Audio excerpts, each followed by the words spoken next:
Okay, so let's get started. So today, what we will discuss is we will discuss about the concept of ICO. So many times you might be hearing ICOs, especially in the context of the blockchain and cryptocurrencies, and also another concept called non-fungible tokens. So again, today we will see the token, some of the basic token fundamentals today. For example, we will look into what is ERC20 token and also ERC721, which is used for non-fungible tokens and things like that. Basically, we will touch upon the concept, but when we get back to the exercise or practical hands-on classes, then we will look more into in detail into them. So this is the outline for today. So we will discuss briefly about what is ICO and how people offer ICOs. The initial coin offerings, ICO means it's a way of attracting investment into a company, which is similar to IPO, the which is a standard way to attract money, a standard way to sell the shares of a company and things like that. Initial public offer, right? So IPO. But there are certain differences between the ICO and IPO, and we will look into what are the characteristics and how ERC20 token can be used to offer a ICO and things like that. So that is the basic stuff about the ICOs. Again, we will touch upon the ERC20 standard briefly, and then we will get into more details when we get back to the programming ERC20 tokens. And then another concept which I want to bring it is non-fungible tokens, NFTs. This is a bit, you can say, hyper concept or whatever it may be, but there is some kind of technicalities involved behind what is NFTs and why there is a huge craze or hype about NFTs, and is it going to reduce the hype and things like that. We will look into some of these, basically trying to understand what are the what it mean by a non-fungible token from the technical point of view, and why there is a huge hype around it and things like that.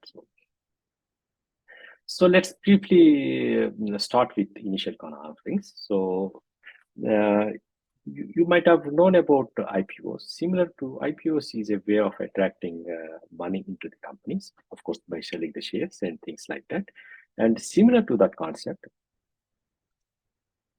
in the realm of the cryptocurrencies, especially blockchain and decentralized ledgers and cryptocurrencies, ICOs, or you can say the token sales, where you will sell tokens. These are the initiatives which are based on the smart contracts. And again, a smart contract hosted on the distributed ledger technologies. So, for example, a blockchain or something like that, which are designed to raise the external finances using the digital assets or tokens. So, basically, you have a token, either create a token or minted token, and then these tokens will be sold for a price, so that you can invite investment into the companies. This is the normal general use case scenario which happens in the ICOs. And yeah, normally what they do is ICOs, when they offer these initial coin offerings in the form of tokens, and then these tokens can be traded as some equal to the digital currencies, or you can say the digital assets.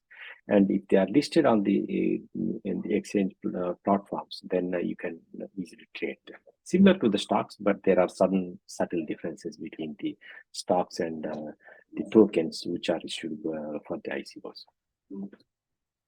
So, what are the tokens? The tokenomics is nothing but the technicalities surround the tokens. That is called the tokenomics.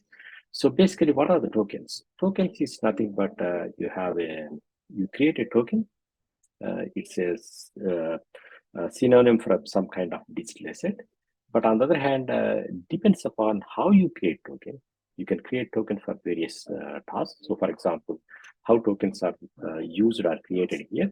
You can create a code token for the currency, like a digital currency or something like that, or it could be for the resource. You can create a token for using a resource, for example, a certain amount of CPU time and things like that. And you can also create tokens for the physical assets. Access tokens are quite common. And for example, logging onto the servers or hotel room key and all these kinds of access tokens can be created, equity voting, and many other utilities you can use it, right? So most importantly, these tokens which are created as part of the ICOs, mostly either for the currency or for some kind of digital asset, or mostly the utility tokens which you can create. So basically, tokenomics describe the function and the parameters of the token. So what type of token it is, and what kind of functions and what kind of the rights it has with these tokens and things like that. So which is a part of the ICO process where the tokens created by the company or the startup will be offered to the private investors, especially they are mainly aimed for private investors, and then they can invest into the company buying the tokens. Right? So that is the basic idea behind the tokens.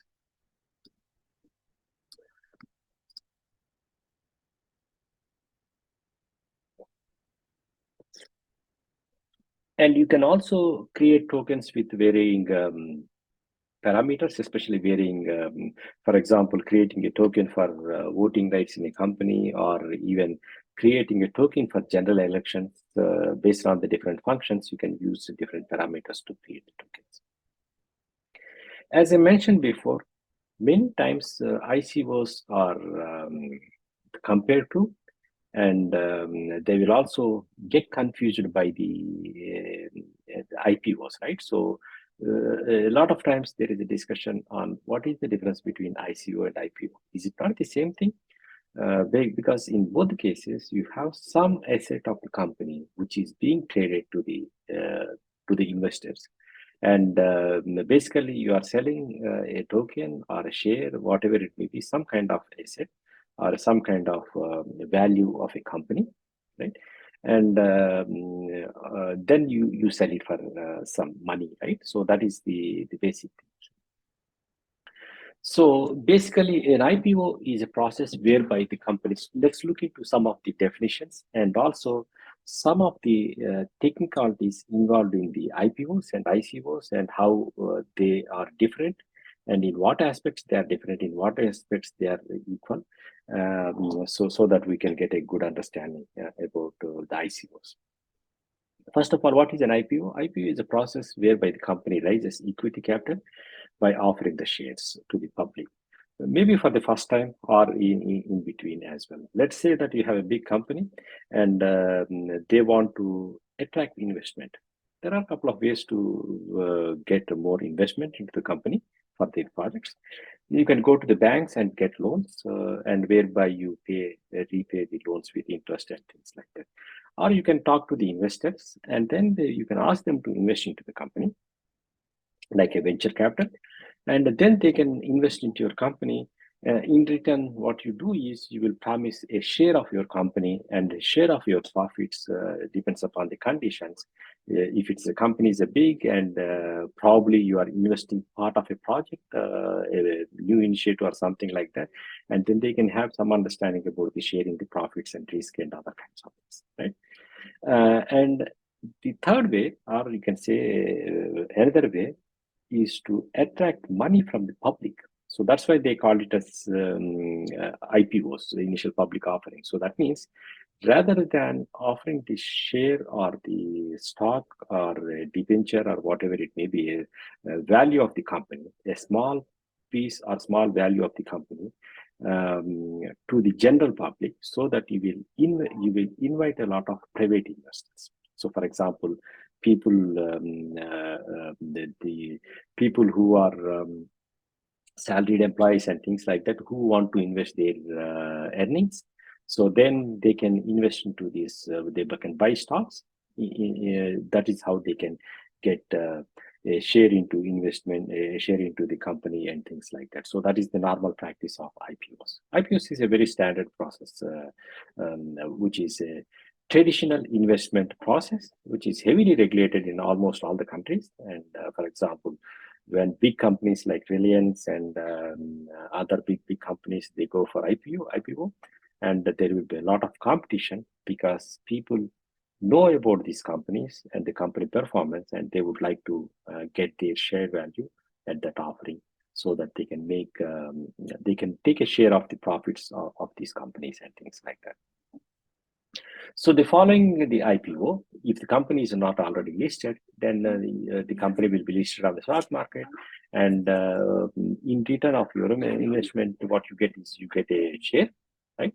And or debenture, and then what you do is you trade these shares in the stock markets because they are listed, and you can trade it. You can buy your share, you can sell your share, and you can buy more shares of the company, and that is quite common practice. So normally, prior to the IPO, many times the companies are private. So that means they are started with the huge capital from the owners of the company, or with the collaboration of a small venture capital firms where they attract a huge amount of money as a investment and things like that. Um, but when they go for IPO, then the company will become public, right? So, and previously it is private owned or owned by mostly the private individuals and things like that. And but when it goes to the public, then the shares will become public, and then the company also become public. Again, company becoming public, there are certain rules to be followed because now you are playing with the people's money, right? So it's not only your money, but it is the money invested by the general public. So that means they have to go through certain processes and procedures to make sure that the company runs transparently. Right? So they have to do some auditing and release their value, the finances situations, and how they are doing and things like that. So similar to the same way, IPOs is not a new concept, right? It has been there for several, maybe hundreds of years, or at least 100 years or something like that. Because corporate finance and finance is not new, so they have been there for several years. But ICOs, they were launched in the context of cryptocurrencies, especially the blockchain. And so following an ICO, a cryptocurrency is listed. If the cryptocurrency is listed in the exchange, then you can be treated, you can trade these digital assets or tokens, what you could say, in the similar way as the shares. So there is not much different. There is not much different from the IPO, but instead of getting shares, what you get is you get a digital asset. And again, whether this digital asset is using this digital asset, can you claim the share in the company or not? It is up to the conditions how they have retained and things like that, and how they have offered and things like that. But other than that, yeah, more or less the things are ICOs and IPOs are not similar. Let's look into them, especially also in the purview of how to launch an ICO and what kind of challenges you have. And let us take a bit comparison between IPOs and ICOs. So any questions so far?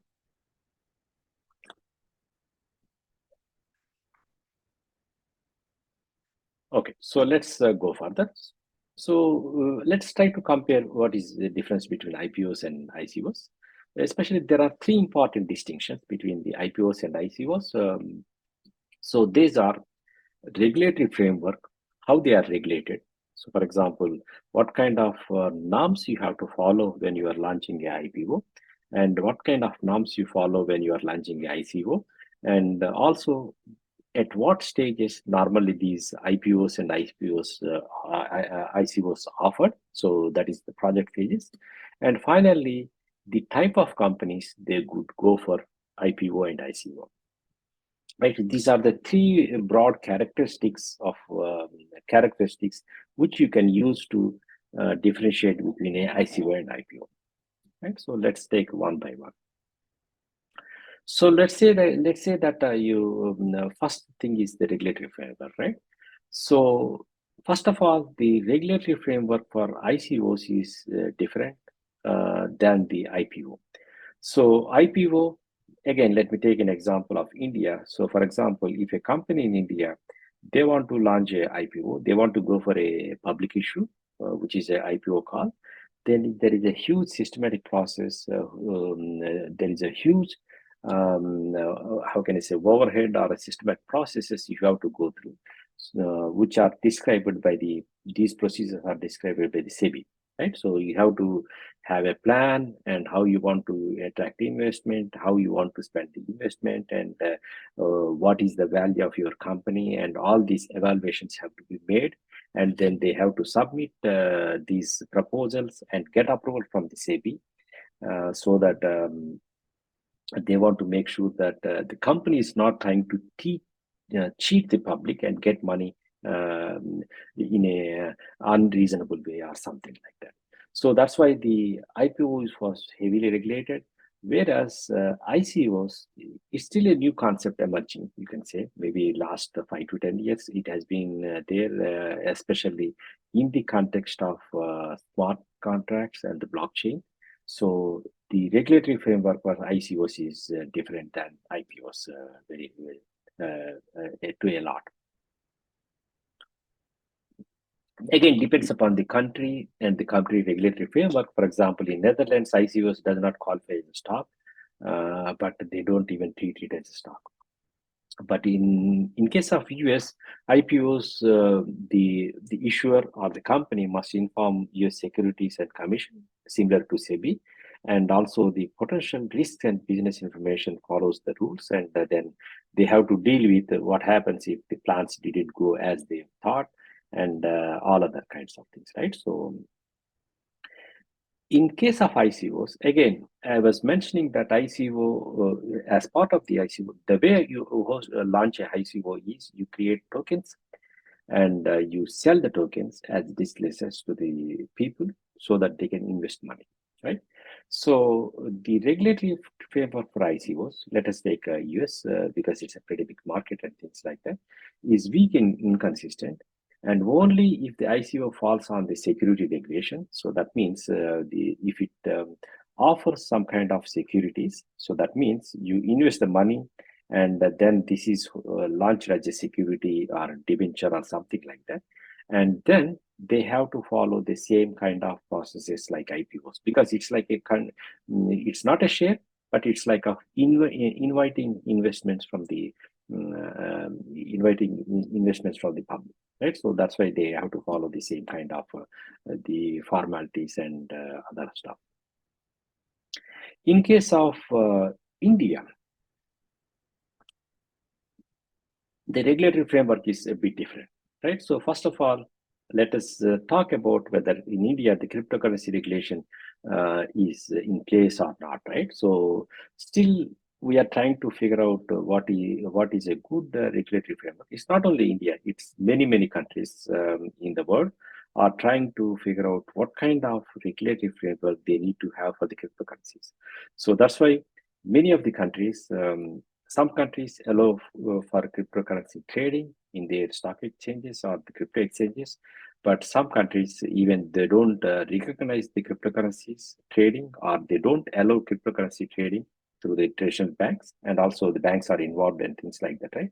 And then some countries they allow people to buy and sell cryptocurrencies, and they collect taxes on it. For example, India is like that.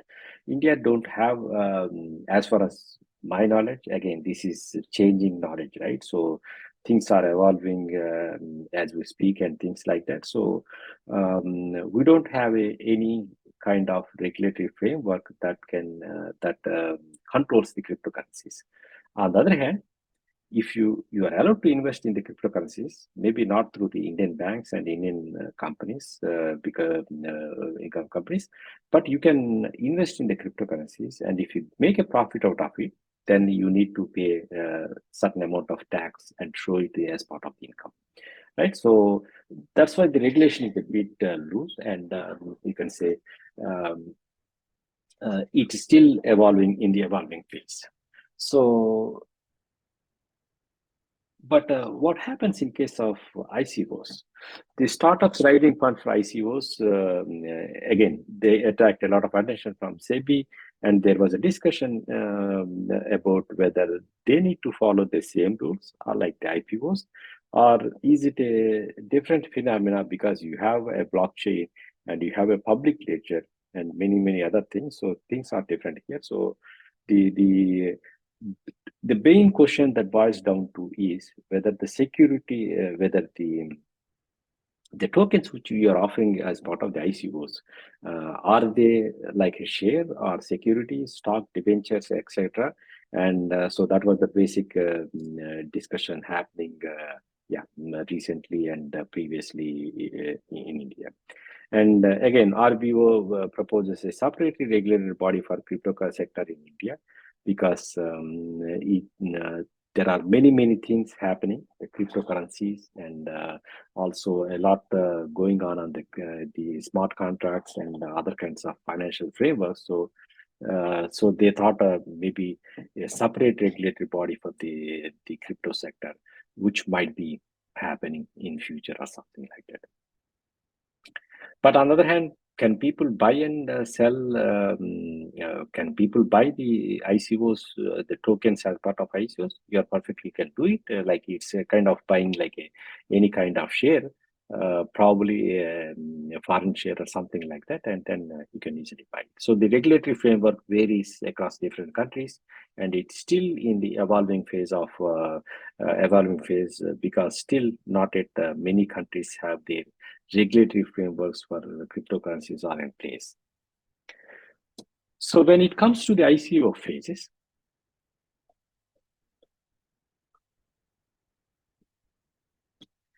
ICOs go through the same kind of phases to IPOs, but they differ in length. So for example, to start with ICOs, where the issuer sells some kind of cryptocurrencies, or you can say digital assets or tokens to the investors.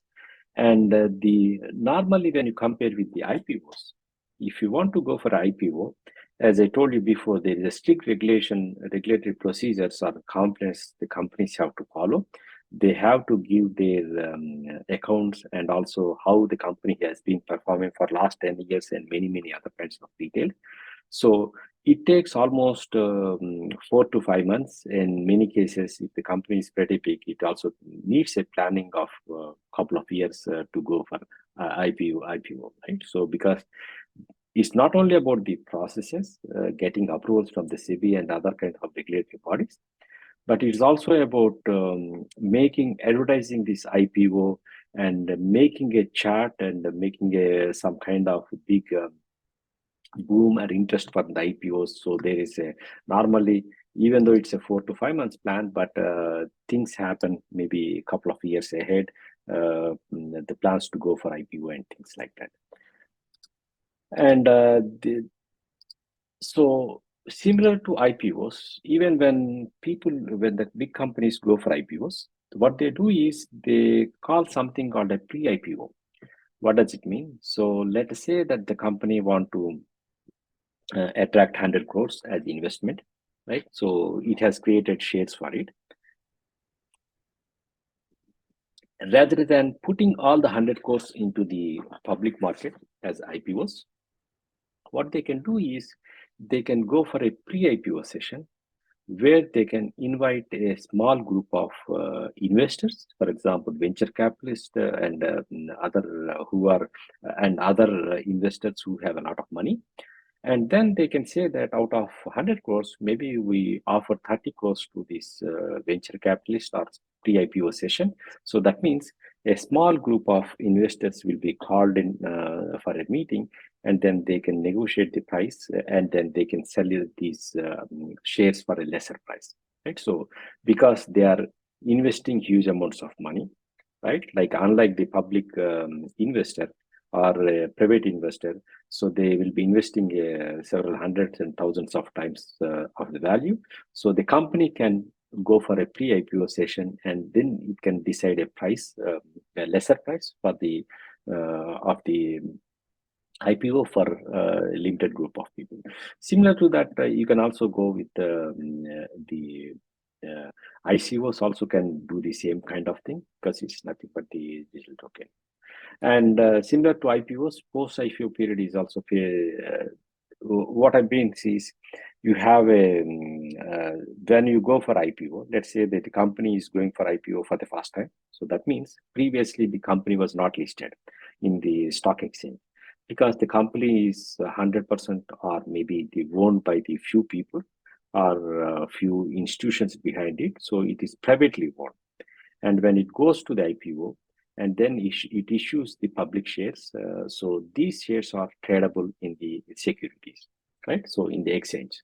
So that's why when it goes to IPO, and these IPO shares will be listed on the first day, and sometimes depends upon the company buzz and how good the company managed to build trust in the investors and things like that, and it can go for a higher price than what it is offered. For example, let's say that company offers IPO for 10 rupees per share, and maybe the share might trade at 40 rupees. So that means the company is really doing good, and there is a lot of craze for the buying the share to the company.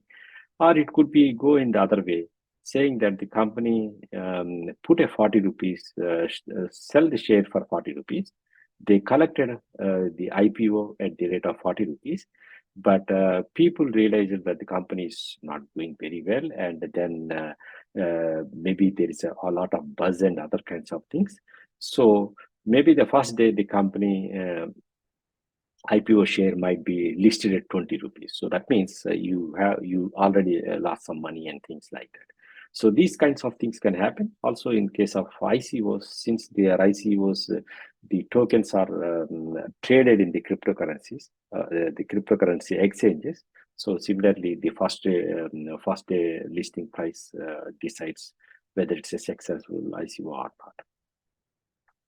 And more and more formalities will the formal procedures will come as people adapt these IPO ICOs and things like that. In case of cryptocurrencies, maybe it's easy for to get these ICO tokens listed in the exchanges rather than the normal exchanges. Again, what type of companies they will go for ICOs? So IPOs are well suited for big companies. So for example, Tata and Reliance, and these are the companies who have a traditional business and they are very, very established companies. And then they can go for IPOs when they want to, for example, go into a new sector, oil, energy, and these kinds of sectors. And then they need huge investment, and then they consider it as a right choice to go for IPO, and then they attract the money from the public, right? So because why they go for public money, if the investment is quite huge, let's say that maybe 50,000 crores or something like that, and yeah, there are not all investors have the money, right? So the small investors have the money, so then the only way to attract this big pool of money is from the people, right? So mostly the companies which go for IPOs, they are very established companies. And again, if you want to really attract money from the public, they will also look at the company performance, how the company is doing for last 10 years, right? Is it making profits, or is it making losses and things like that?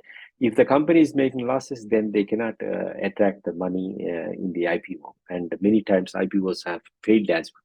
So if they fail to create the buzz, if they fail to create attraction, and then what happens is the company will, the IPO will fail, and it will be undersubscribed. So you might have heard about this name undersubscribed and things like that. So, but ICOs are mainly for the young and more entrepreneurship companies, right? So it's more for young and risky companies. So let's say that you have an idea, and you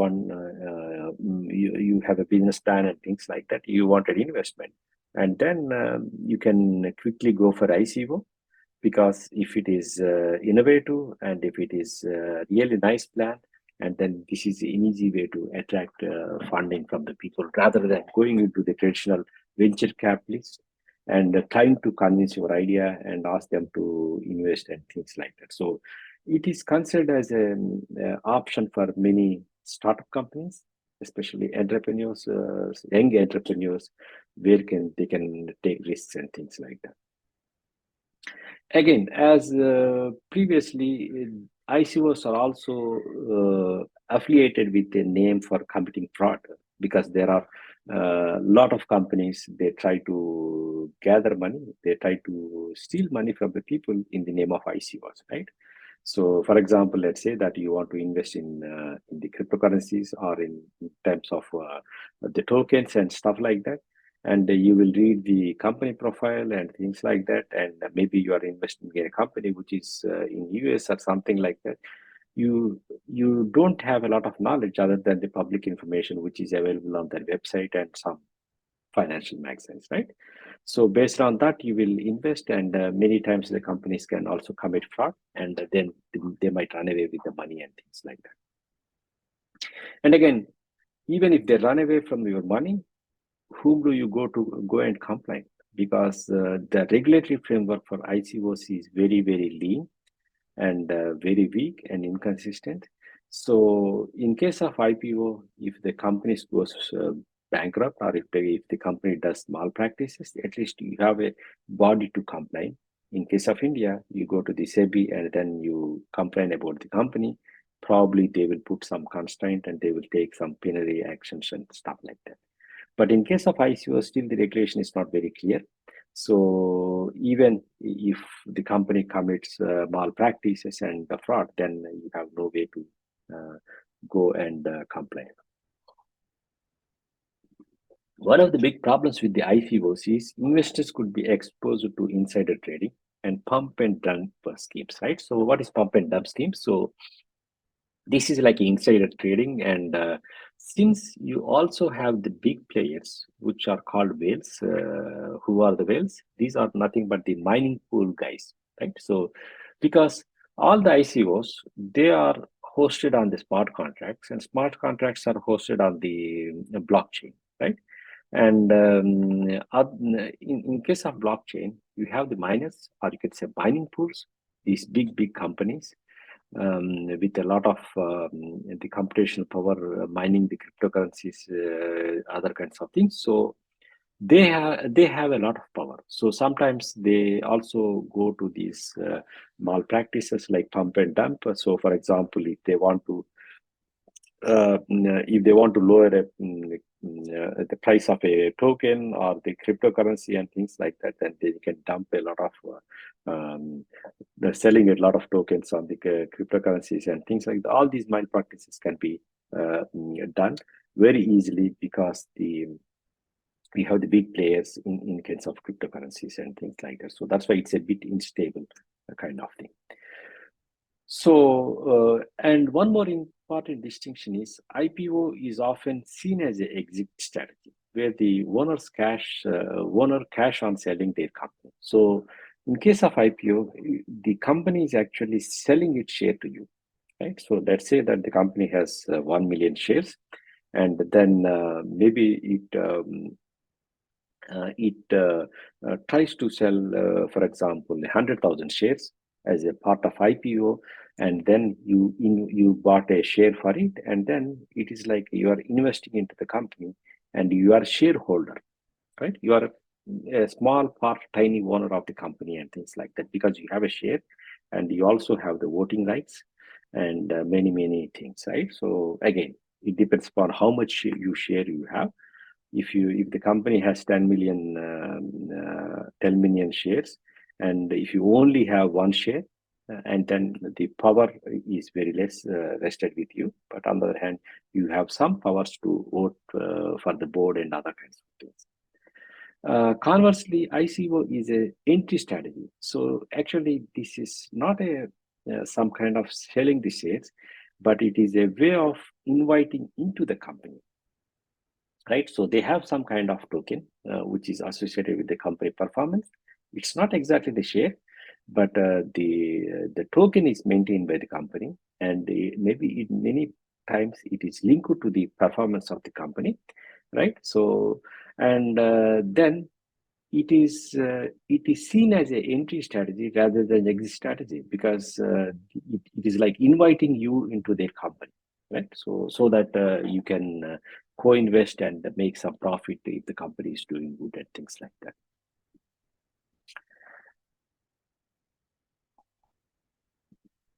Again, there is a huge risk with ICOs, because ICOs is also still new. Um, and again, since lack of the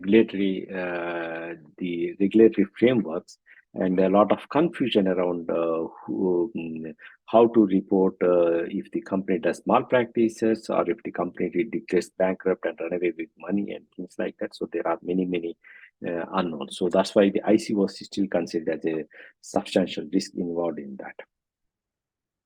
But again, the type of investors who invest in the ICOs are basically the cryptocurrency, who are interested in the cryptocurrency, right? Not money, regular investors, because regular investors want guarantee and they don't want to take risk and things like that. But all the investors and people who are more excited about the cryptocurrencies and this blockchain technologies, they will go for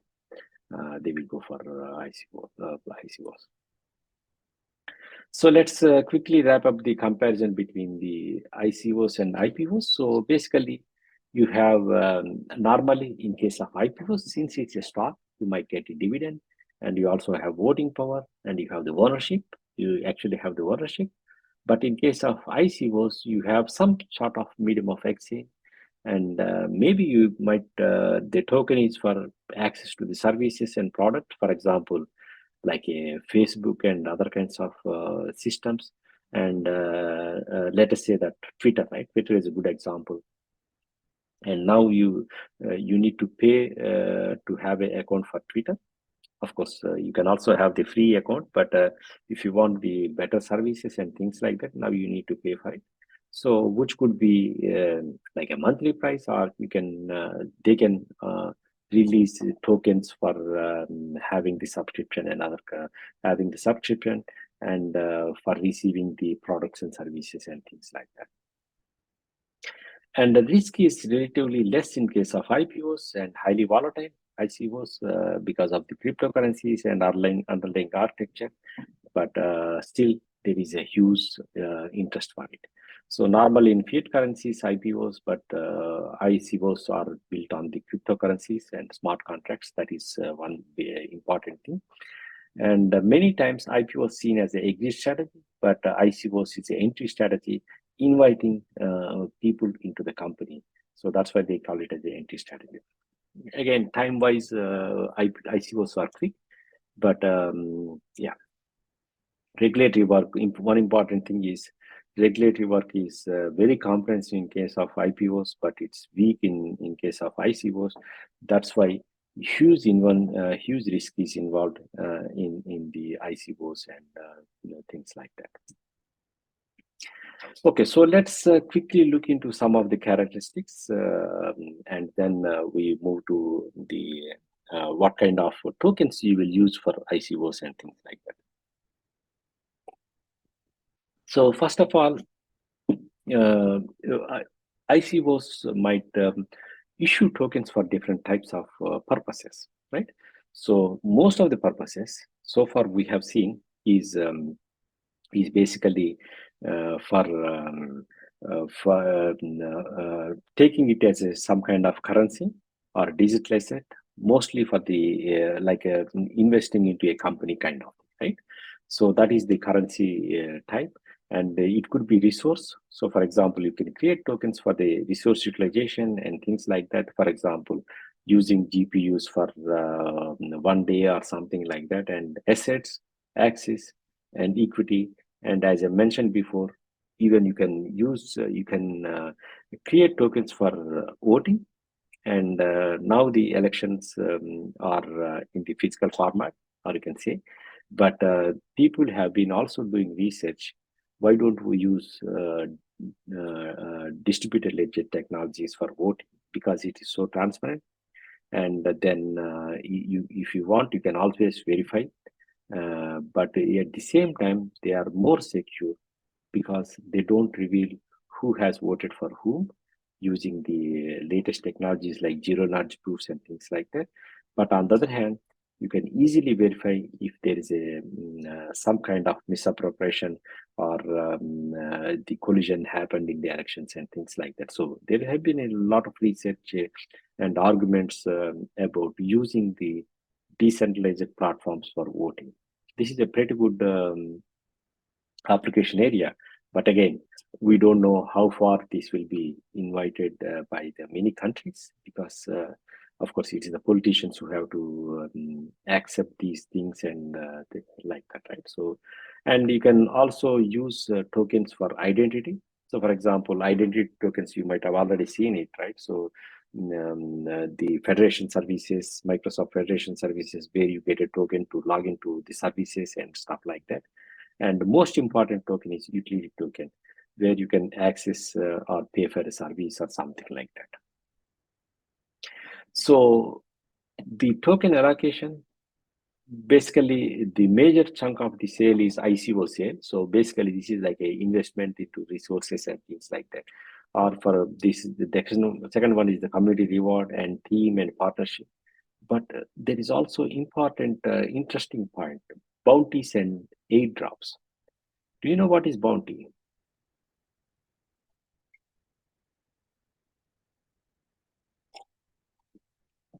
Bounty is like you pay price for killing someone, right? So this is like a Hollywood movies.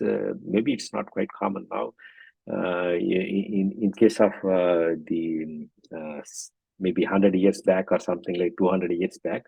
So the police department or the local the county, they will give bounty on a culprit. So for example, if someone stolen some money or killed some people, if he's a bad guy, and then they will declare this bounty saying that whoever kills this bad guy and bring them a proof, they will pay $5,000 or something like that. So that is called the bounties. But it's quite interesting to see that you have bounties and airdrops, which are also part of this tokenized economics and things like that. So, and again, the sale proceeds goes to when the companies get money, and then they also look into how this money is being spent in the company side, right? So, marketing and technology development and business development and operations and the legal and some other kinds of things. These are the typical organizational functions where the company will spend this money collected through ICOs and stuff like that. And again, the token type and some other parameters. And these are the parameters which you can use to create tokens with the different kinds of purposes and things like that, right? So, but you can see here, most of the tokens you have around 70% of the tokens are created for utility, and maybe 31% you can say these are mainly meant for like a digital asset, which is like a currency and things like that. So the tokens are mainly meant for utility. Many times you also have, we also discussed about the decentralized autonomous organizations and things like that, right? So many times people issue tokens for the utility and not for the money, but for utilizing some functions and collaborative research work and open source framework and things like that. So that is where main purposes have, so far have been. And the technical standards, we will see that it uses ERC20, that is the standard which we use in the Ethereum to create a token. And yeah, and then yes. So mostly they are hosted on the Ethereum. So for example, 34% on Ether and things like that, and some are Bitcoin based. ICOs and things like that. Okay, this is an example of the ERC20 token. So normally, if you are using Ethereum to offer these ICO and to create tokens as part of the ICO, right? So then what we do is we create a ERC20 token. So this is the contract of ERC20 token. Again, I'm not going to go into details, but I will briefly take an example and talk about it, how these ERC tokens are created and sold to people and things like that. So it has basically a contract. It is nothing but an interface or a contract. It contains bunch of functions. So the ERC token contains these functions like transfer, approve, and transfer from, and some other functions, total supply, and these kinds of functions. But we'll go through them in detail when we get to the programming on them. Again, focus on transfer. So basically, it transfers the tokens from one address to other address and things like that. So let's take the simple use case. So basically, let's say that we have Alice, and Alice want to create tokens as part of her ICO, right? So basically, she has an excellent, brilliant idea which she want to type, and then she put all this information, business plan, and everything, and on the public and things like that. And she has created some tokens, and she want to sell the tokens, and as part of this ICO campaign, and attract investment into her company, right? So that is the basic workflow, and let's see how this happens, right? So let's go step by step. So let's say that when Alice wants to create tokens and sell tokens for her company as part of ICO, and then she want to sell it to the people, right? So for example, Bob and Charlie, let us imagine that these are the investors, and Alice is the one who is selling the tokens from her company, right? And let's see how the flow works. So first of all, she launches a token, right? So she creates ERC20 contract, and she creates coins. So let's say that we call this token as LS coin, and then she she transfers all the coins to an address spot contract. Let's say that LS coin, right? So all the coins are the tokens which are hosted at this at the contract LS coin. So then let us say that now she want to sell 50% of the coins, put on the sale, so that she can attract investment in the form of Ether. Right? Let's assume that the smart contract is hosted on the Ethereum, and the way to buy the tokens or the LS coin is by transferring the equal amount of Ether to the address, and then you get the coins and things like that, right? So what does she say is, let's imagine that she want to send 50% of the tokens or the LS coins to the people. So then she will send a transaction saying that, let's say that I want to send 50% of the total supply of the coins, and then I'm sending this power to LSICO, right? So LSICO is another contract. Again, this is another smart contract. Then what we are delegating is LS is delegating 50% of the coins which she has, and out of the 100% coins she created and put into these smart contracts, 50% of the coins she is delegating the power to LSICO. Again, this is another smart contract, right? Which will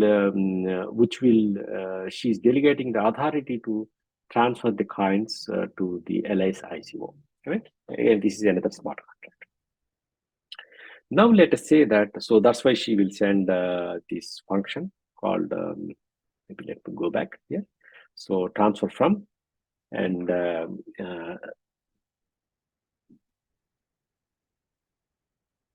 and then she will keep the address of the ICO, so that ICO can delegate money on behalf of the LS, right?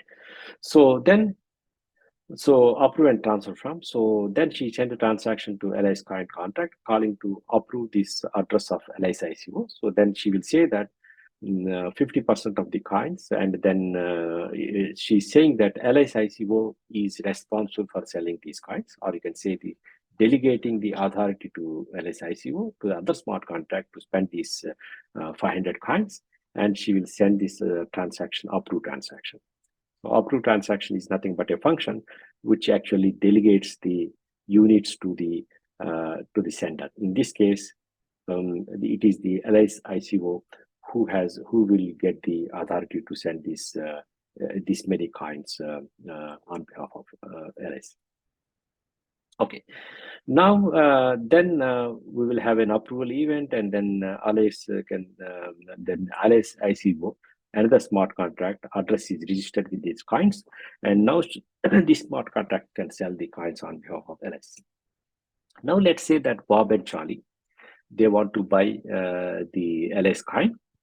So the way they do it is they will call the LS ICO smart contract by transferring the ether. Let's say that they want to buy one coin, and let's say that one coin has an exchange rate of 20 ether or something like that. Then they will transfer this 20 ether to this smart contract, and then they will register their wallet address and things like that. And when once the ether is received to LS ICO, then it will create a transaction asking the other smart contracts to transfer one LS coin to Bob, right? So then the Bob will address or the Bob wallet will receive the coin, and then the balances are updated accordingly. So this is a very simple flow. But again, don't worry, there are many things abstracted here, but this is an example of how you can create tokens, and as part of the smart contracts, and you can transfer them to different parties, right? And why we have this LSISO? It's like a third party which you are delegating, you are selling your coins through, right?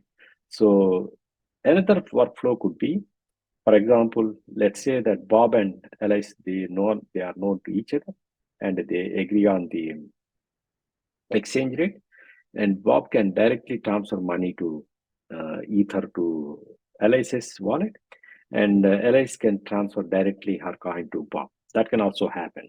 But many times what happens is you have a company, and you will delegate this hosting of the ICO similar to IPO. Even when you go for the IPOs, what people will do is the company don't do all the things on its own. They will delegate the hosting of the IPO to the financial the experts. So these are the companies who are specialized in hosting the IPOs and things like that. And then they will launch the IPO, and then they will market the IPO, advertise the IPO, and things like that. Similar to the scenario, for example, ILSICO, another smart contract hosted by a financial expert company or something like that. So the company can sell the coins on behalf of LIs, and then that's how the things happen in the normal ERC20 tokens. Any questions or comments? I can also put it in the chat.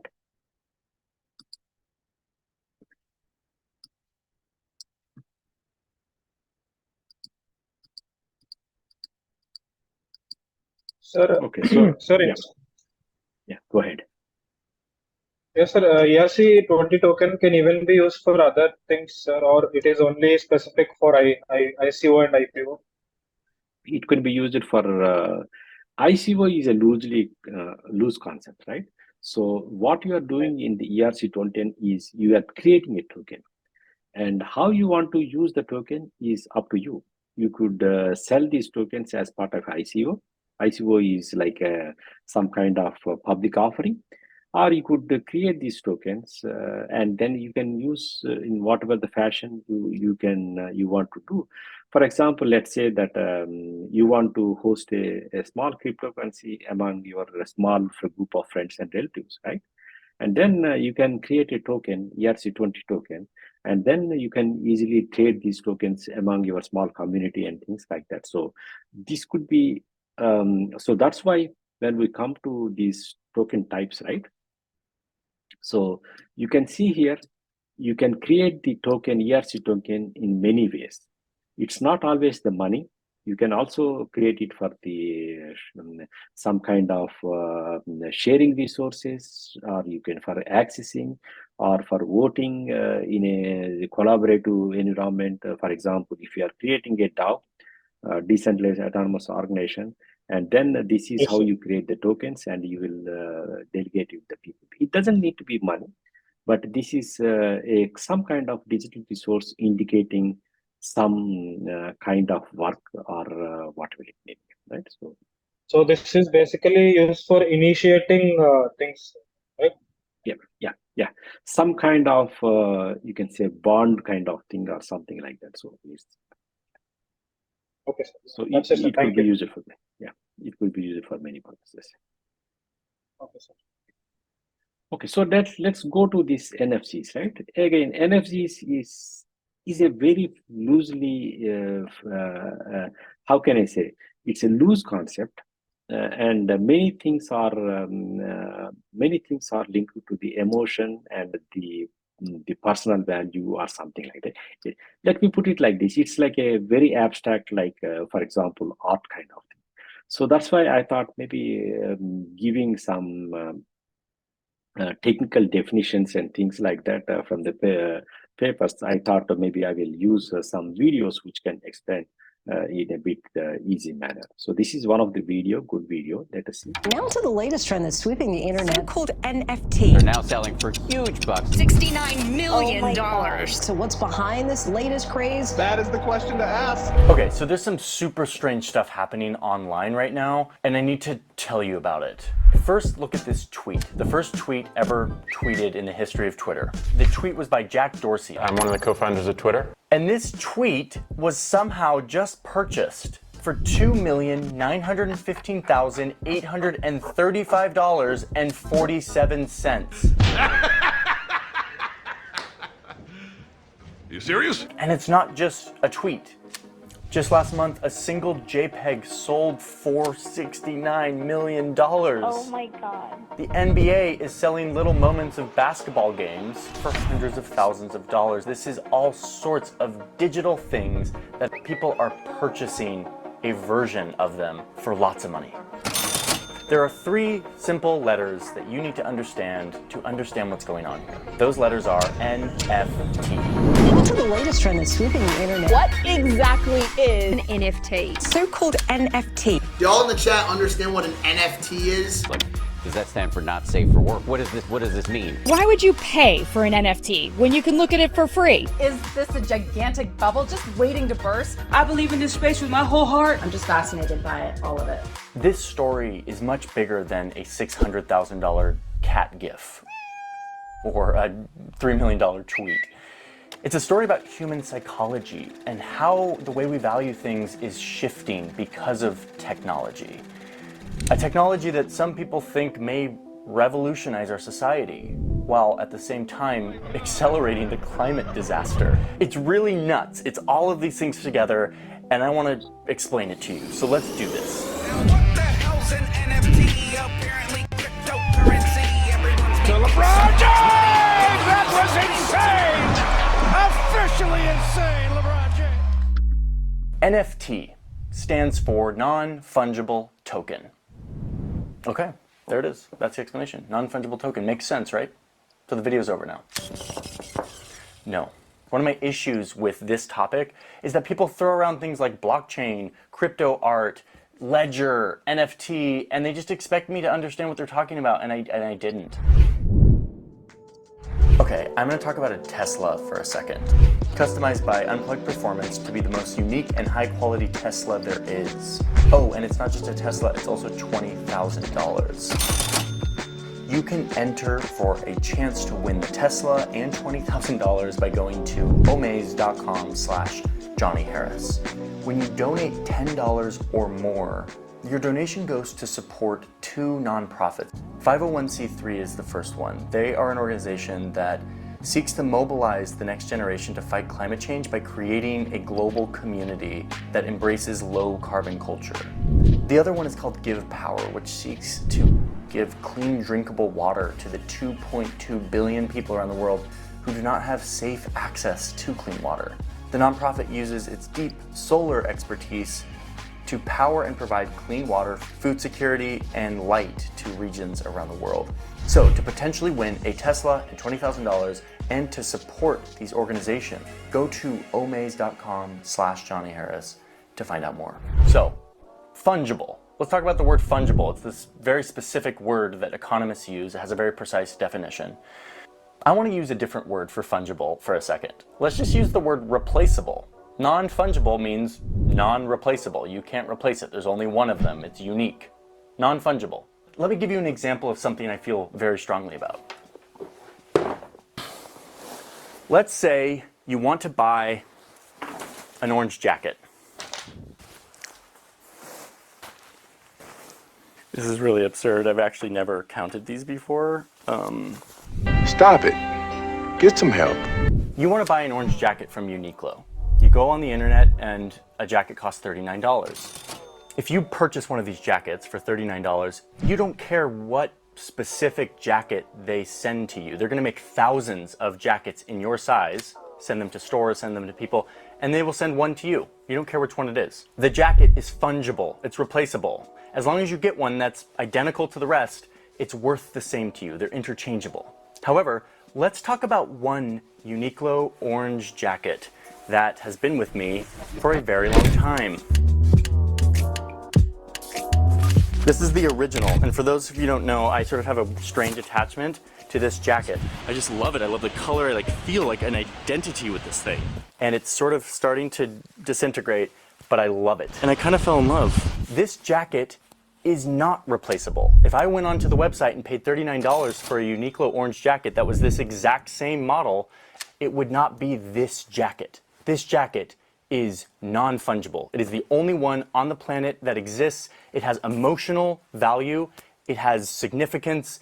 It is a very valuable thing because it is scarce. There's only one of them. It's valuable to me, at least. And I kind of fell in love. Okay, we can put these down for a second. Everything in our economy is one or the other, fungible or non-fungible. A sack of rice is fungible. You just want a sack of rice. You don't care which one it is. The Mona Lisa, non-fungible. There's only one. Unsurprisingly, non-fungible things are way more valuable than fungible things. So that's the NF in NFT, non-fungible. Now let's talk about the T, which is token. This is a very internet-y word.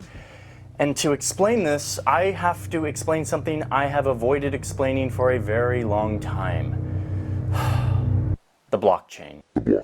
Luckily, there's a way to understand this, and I'm going to make it as painless as possible. Let's say I want to buy 3 slices of pizza from my friend Anna. She charges me $6 for these 3 slices. I don't use cash anymore, so I pull out my debit card, my bank card, and I swipe on her little terminal. As soon as I swipe this card, a message is sent to my bank. And it says, hey, Johnny, who has an account at your bank, wants to spend $6 on pizza. And that money needs to go to Anna's bank. This is like the bread and butter of what a bank does all day. They document every transaction that comes in from all their customers. They send out money to the other banks. And at the end of the day, they have a tally of all the money that went out of your account and into your account.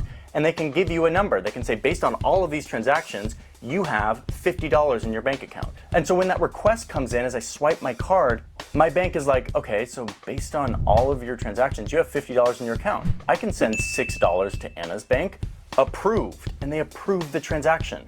Once that money comes into Anna's bank is doing the same thing. They're like, oh cool, she had $80 and now she has $86, and they add it to her record. More and more, your money is just a number on a screen. It's the result of a bunch of transactions. You don't barter with physical things and you don't use cash as much. So the bank keeping meticulous records of every transaction becomes really important. We trust the bank to do this correctly. So thank you, banks. Banks and other middlemen have been keeping stuff like this running smoothly for centuries. I mean, kind of smoothly. The NASDAQ, everything and more has been completely wiped out. worst day on Wall Street. What in the world is happening on Wall Street? There have been a few bumps in the road. With the rise of the internet, people started to wonder, is there a way that we could do this same thing, coordinate this transaction of transfer of money between two people without the bank? The result is a very clever concept called the blockchain. The blockchain fulfills the same thing the bank was doing. But instead of doing this privately on my bank account and talking to Anna's bank, all of the transactions are actually recorded publicly on the internet. You're going surfing on the internet. So let's redo this example in a crypto world. Anna charges me 6 crypto coins for my 3 slices of pizza. I go to swipe my proverbial bank card to say, yes, I want to pay you 6 coins. Instead of the bank seeing that request for a transaction and trying to validate it, it goes on to this public record where a bunch of people's computers all around the world are keeping track of every single transaction of everyone, always. If I don't indeed have the 6 coins in my account to pay Anna, all of the people's computers who are keeping track of every single transaction will notice that there's a discrepancy. They'll be like, whoa, whoa, whoa, dude, you don't have 6 coins. We're looking at every transaction ever and you don't have 6 coins. Your transaction is rejected. If I do have 6 coins, all of the computers looking at the public record will see that request for a transaction and they'll be like, yep, approved. You have 6 coins and now Anna has 6 coins. And they'll write that transaction into the public record. Now Anna having those 6 extra coins is now the business of everybody. Everybody now knows that. The point here is that the group verifies the legitimacy of every transaction by keeping an eye on every transaction to make sure that it adds up. Okay, I'm getting hot at this point, so I'm taking off my orange jacket. Okay, so you're wondering, what does the blockchain and this public record have anything to do with cat gifts that sell for $600,000? Well, I'm about to tell you. So in my pizza example, we talked about blockchain as a way to verify currency transaction. I pay you this much, you pay me this much, and everybody knows how much everybody has because it's all public. But this is where it starts to bend my mind a little bit. What if we apply this to something that isn't money or currency? Let's say one day you're just looking at the ledger, and the ledger's like, Johnny wants to give Anna 6 coins. Okay, he's got 6 coins, approved. And then a transaction comes up that's like, a Malaysian businessman wants to give $3 million worth of coins to Jack Dorsey in exchange for a little token or digital certificate that says that the tweet is now somehow owned by the Malaysian businessman. The only thing that the blockchain cares about is, does the Malaysian businessman have $3 million worth of coins? And so a bunch of computers all around the world look at the whole entire list of transactions and say like, yeah, this guy has more than $3 million worth of coins. Approved. They approve the transaction. And now it is written in a public record that is unalterable that says that this Malaysian businessman owns this tweet. The token has been transferred to somebody new. Non-fungible token, NFT. And if there's anything that gets human psychology to value something, it's if an entire group validates that it's real and that there's only one of them. There are tens of thousands of NFTs of all kinds. Some music is being given tokens. Lots of art is being minted as tokens and being bought and sold. And then of course there's NBA Top Shot, who's taking advantage of this. These highlight moments, these Top Shot moments from your favorite NBA players have been turned into non-fungible tokens. Jesse made headlines the other day when he paid $208,000 for LeBron James Top Shot. It's the weirdest thing. As soon as humans have enough abundance, they have their basic needs met, food, shelter, warmth, etc. The next frontier is to create value in things that have no inherent value. The value turns into psychological hype, excitement around a certain thing. We've been doing that forever. I mean, that's the whole art industry is based on the idea of a bunch of people deciding that this painting, this little bit of canvas and wood and paint is valuable, and thus it is valuable. The only difference about now is we now have the technology to do this in a non-physical way, using this very sophisticated internet technology that is maturing very quickly. Okay, so this is a lot of hype, and I know you're probably thinking like, cool. There's a bunch of rich people online buying and trading digital art, and there's millions of dollars worth of cards. I thought you said that this was going to have the potential to change the world. And I'm getting there, but first I need to talk about the crazy flip side to the NFT fad. The reality is that the technology that is the backbone for all of this, the blockchain stuff that we've been talking about, relies on the public ledger thing that I talked about. Like, that is the sort of heart and soul conceptually, but mechanically, like physically, what it relies on is computers doing a bunch of little calculations all day and night forever. These computers aren't real computers. They don't have any memory or screens or anything. All they do is just make little micro calculations all day, all night. Most NFTs are stored on a blockchain called Ethereum. And as of now, in early April 2021, when I'm filming this, the Ethereum blockchain is using 33 terawatt hours of electricity. And you're like, what's a terawatt hour of electricity? That's the same amount of power as the country of Serbia.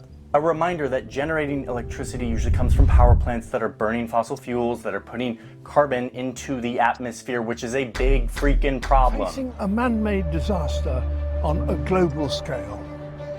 The power consumption of the Ethereum blockchain is exploding. It is quadrupled in like 8 months, and it is showing no sign of slowing down. It is a lot of energy, and to think that that much energy is not being used to like move people around or produce things, it's used to like crunch numbers in a weird computer warehouse somewhere so that somebody can buy a fake token of a thing that we only, oh man, I can't, it's mind-blowing. It's such an ironic moment where it's like, this is all digital, it's all fake, it's not real, but it's having deeply real-world effects. Ouch! Oh my God! I just want to finish this video now talking about what this might mean for our world going forward.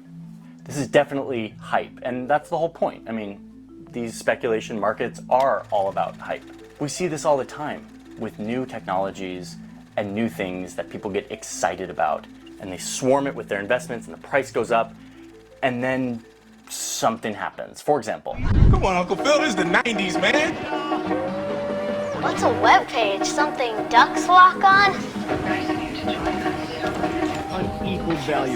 So cash in on today's new account. And it's the 90s, it's hammer time! In the 90s, the internet was taking off, and people were just realizing that you could like make money on the internet. You could like make big businesses on the internet. The stock market was surging 400% in 5 years, mainly fueled by so much hype and excitement around these new internet companies. Break the record as America's longest boom. The new economy. Is it a boom without end? This rise peaked in March of 2000, and then the bubble burst, and a lot of these companies either went under or completely lost all of this excitement valuation that they had. Saw it, didn't you? It was down some.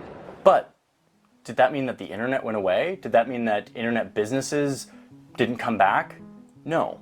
Companies went on to reshape our world. Right now, I think we are probably in that stage of NFTs. It's hype, it's novel, it's exciting. But what it's doing is it's pushing our minds to think differently about how we validate and verify things. If I buy a house, there is a whole thick stack of paperwork and a bunch of middlemen to make sure that it is very clear who owns the house and how that money gets transferred from one person to another. It is like a nightmare of an experience. If suddenly technology existed that took away the centralized middleman and made transactions between people able to be authenticated, verifiable, and much smoother, that could change our world. I'm not here to say if the bubble's gonna burst or whatever, I don't know. I just know that this is a crazy moment where we're getting our heads around a new technology and what it means, and eventually we'll adapt. This won't be crazy, this won't be novel anymore. Prices will go down, but the technology that allowed it all to happen will probably stick around.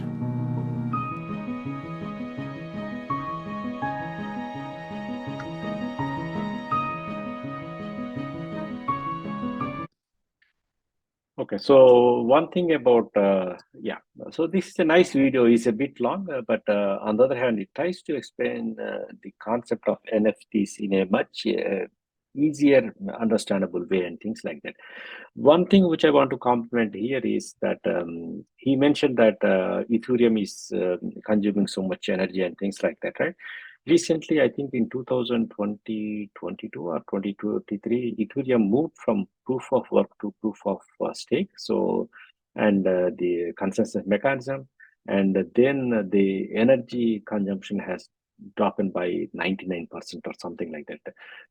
I read somewhere that they are now consuming less than 1% of the initial energy consumption before the merge and moving to proof of stake. So, but the concept of NFTs is quite interesting, and where the value of the NFT comes from. Maybe we can discuss it briefly. I have 2 more videos. Maybe you can watch it a bit later because I provided links and things like that. But maybe we can talk about what is the NFT, and we can discuss about what is NFT, and then where actually the value is coming from. Anyone?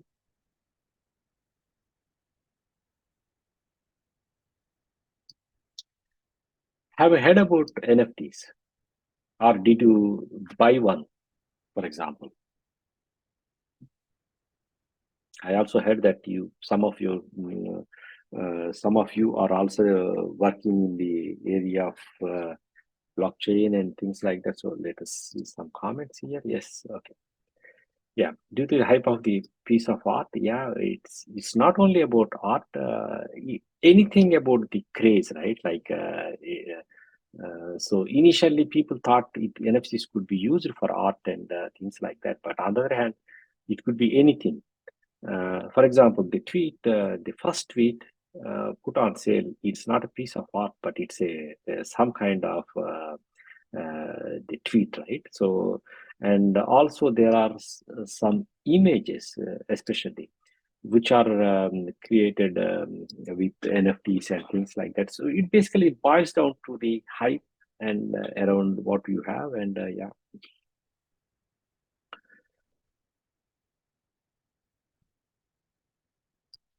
So any comments about NFTs and things like that?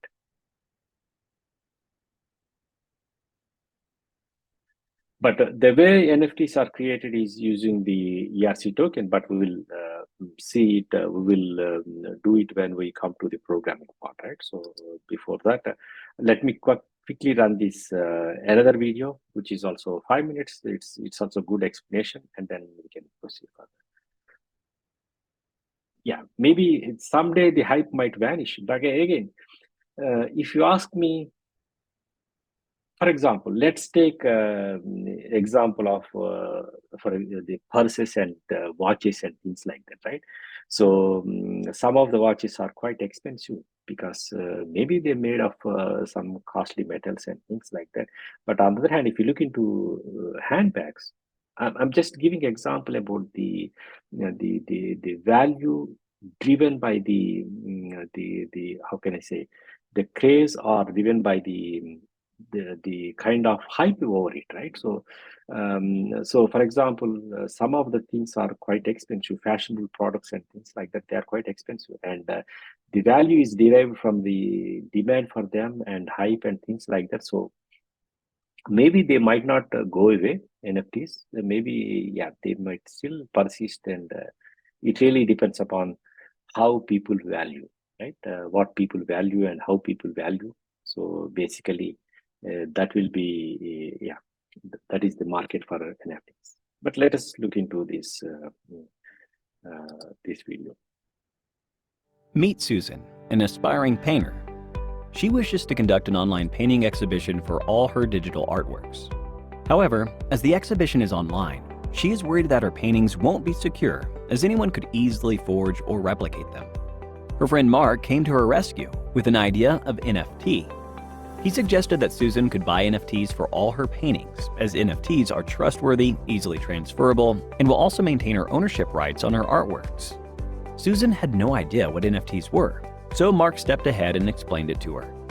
NFTs turn your digital assets into one of a kind by creating a unique digital signature, which defines the ownership of your assets, and that can be bought and sold for real money, cryptocurrency, or any other asset, like a non-fungible token, aka NFT. Non-fungible tokens means that they are not interchangeable, and each of them represents unique assets owned by a specific person.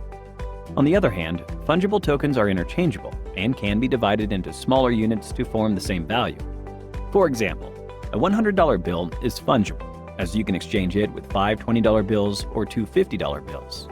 But the painting of the Last Supper is non-fungible, as it cannot be generated in bulk. Even if it is copied, it will not be authentic. Each NFT contains distinguishable information like who owns the digital asset and who sold it, making them distinct and easily verifiable. As it is impossible to forge such a certificate, it will secure her painting's originality. After learning what NFT is, Susan was curious to know how exactly NFT works. NFT basically creates a blockchain-based digital certificate for your digital collectibles, including games, music, art, and many more. This certificate gives your artwork a unique identity. The underlying technology and the programming language used by NFTs are the same as other cryptocurrencies, such as blockchain and the programming language Ethash or Script. NFT majorly exists on Ethereum blockchain, the distributed public ledger that records all the transactions. However, NFT is quite different from these cryptocurrencies. Bitcoin and Ethereum are fungible tokens, which means if you trade Bitcoin or Ethereum for one another, you will have the same value or item in return, basically money. On the other hand, NFT is a unique token. Therefore, if you try to trade it, you may end up with something completely different in your hands. CryptoPunks is a remarkable example of NFT. It enables you to buy, sell, and store 10,000 collectibles with the proof of ownership being stored on the Ethereum blockchain. After exploring how NFTs work, Susan was convinced and bought NFTs for all her paintings. Due to this, her artworks were secured from any kind of forgery and also gave her artworks a particular value. This contributed to increased sales too, as everyone was easily able to buy the artwork without any fear. All in all, her exhibition was a complete success. Similarly, NFT has proved itself to be a boon in the lives of many others, like Jack Dorsey, the CEO and co-founder of Twitter with his very first and famous tweet, "Just setting up my Twitter," and Vignesh Sundarasan, famously known as Metakovan, who bought $69.3 million worth of NFT art on Beeple. Owing to its increasing popularity, people are now willing to pay hundreds of thousands of dollars for NFTs. NFT has enhanced media exposure and special perks for aspiring artists like Susan on social media. This popularity of NFT creates new opportunities for new art platforms, motivating people to buy art from internet platforms and promoting copyright or originality of digital assets. So, here is a question for you. What makes any item non-fungible? A. Exchangeability. B. Unique digital signature. C. Tradability. D. Distributed public ledger. Please give it a thought and drop your answers in the comments section below. 3 lucky winners will receive Amazon gift vouchers. Many experts in the crypto industry say that around 40% of new crypto users will use NFTs as their entry point. As a result of its growing popularity, NFT could represent a more significant part of the digital economy in the future.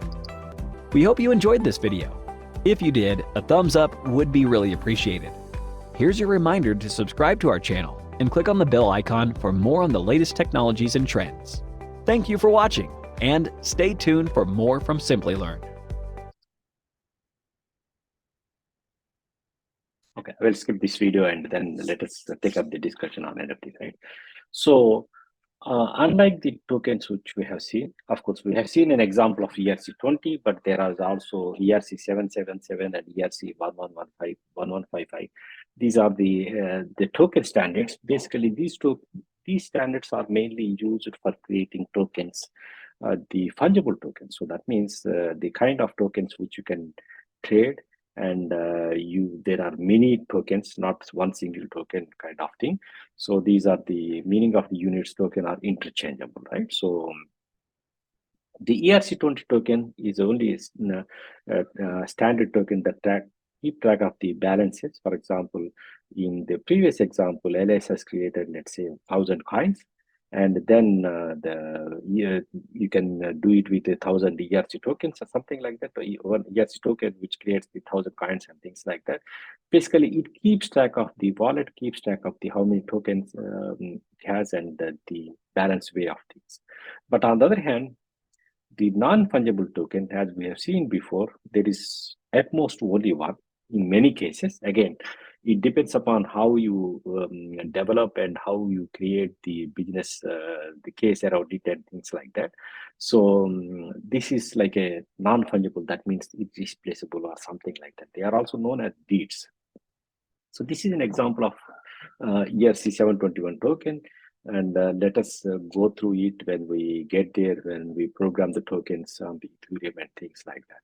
So, but on the other hand, what you will use NFTs are like, you can use NFTs to track the ownership of a unique thing. For example, it could be like the first tweet ever tweeted, like which was sold before, or it could be like a physical asset.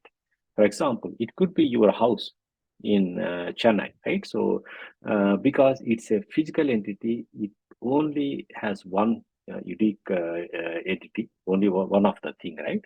You can easily create a NFT for it. So and then it could be exchanged, it could be transferred, it could be sold, like any other kinds of things. So in that sense, these non-fungible tokens, they are like deeds. You can say they're like a some kind of deed or something like that, which creates a unique footprint for any kind of physical asset or the virtual asset or any kinds of things. So that's why they are normally also called as deeds. Deeds can also represent things with a negative value, loan and other kinds of things. So that is also possible.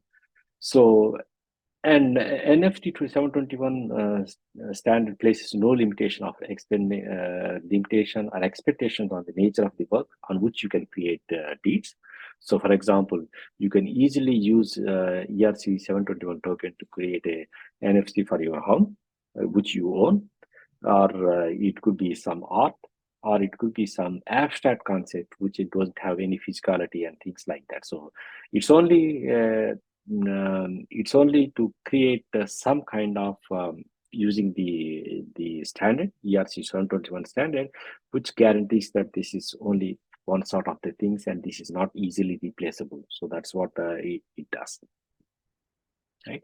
So these are the examples of some of the metadata which is associated with the ERC 721. So you can also give the deed URI, which could exist outside, or it could point to a website or a hosting place or whatever information it can be. But basically what it does is it puts a permanent record on the blockchain. Since the transactions are entered on the blockchain, they are persist on the blockchain. Let's take a very simple case, right? Not go with the abstract art and other kinds of examples. Let's say that we create a NFT for a home in Chennai, right? And then let us say that that home is owned by someone, and then let's say that they want to sell it to sell the house to someone else, right?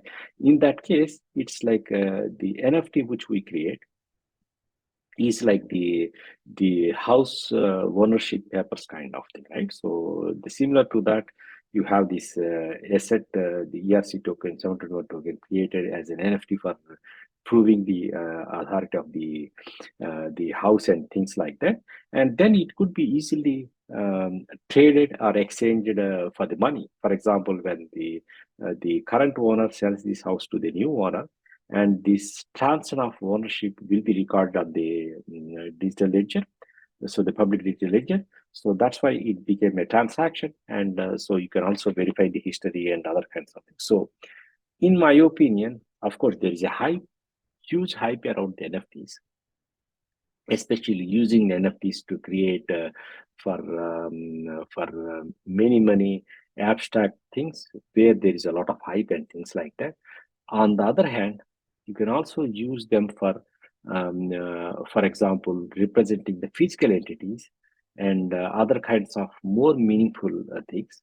If you take the NFT of a house, right? So that the value of the NFT is not because you have created a NFT for the house, but it is the actual value of the house.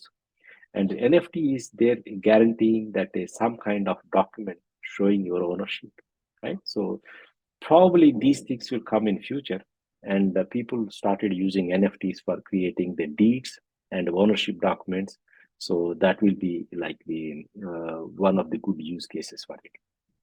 Again, this market is still evolving. Of course, you see a lot of crazy stuff going on the cyberpunks market, where people will sell and buy NFTs and things like that. But on the other hand, it will also have some practical relevance, especially used when using in the smart contracts, and especially used for various practical applications. That is going to be the future in the coming years. Okay, so then I have no more slides. So any questions or comments, and then we can take it up now. By the way, I also copied the slides to the Dropbox folder. So I hope you have the access to the Dropbox folder, right? You can download the yes, Professor. Yeah. And I will also copy the students. Any recording. doubts?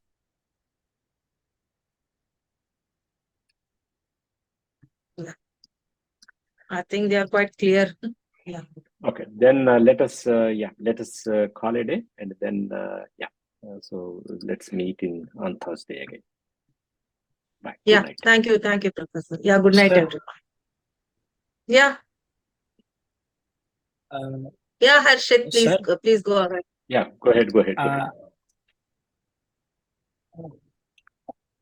Sir, last week I have asked you regarding smart contract, right, sir? Yeah. Can you remember it again? Can you say it again? I completely forgot. So yeah. Sir, sir, మీరు supply chain management మీద ఒక example ఇచ్చారు sir. Okay.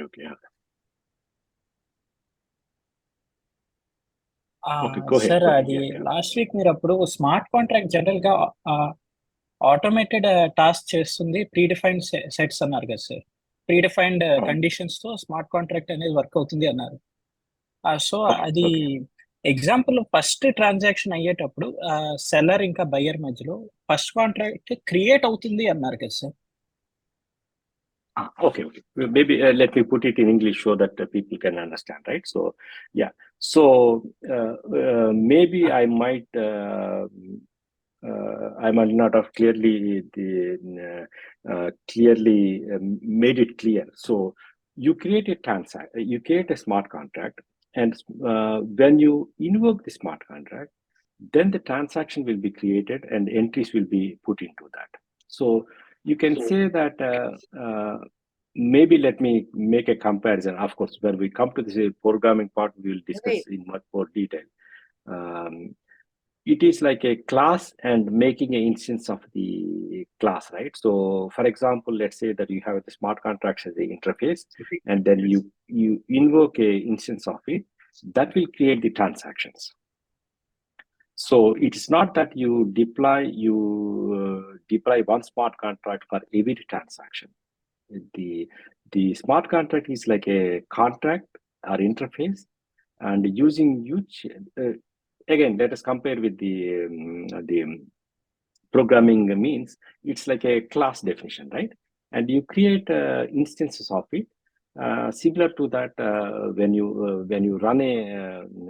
use a smart contract, then it will create transactions and put it into the blockchain. Did I clarify you correctly, or? Yes, sir. So practically, again, we will be doing this, right? Yeah, practically we will be doing this. Yes. We will create one contract and then create invoke many times. Yes. So it's like assume that a smart contract, again, this is a vague comparison. Assume that a smart contract is like a class, and you create instances of it.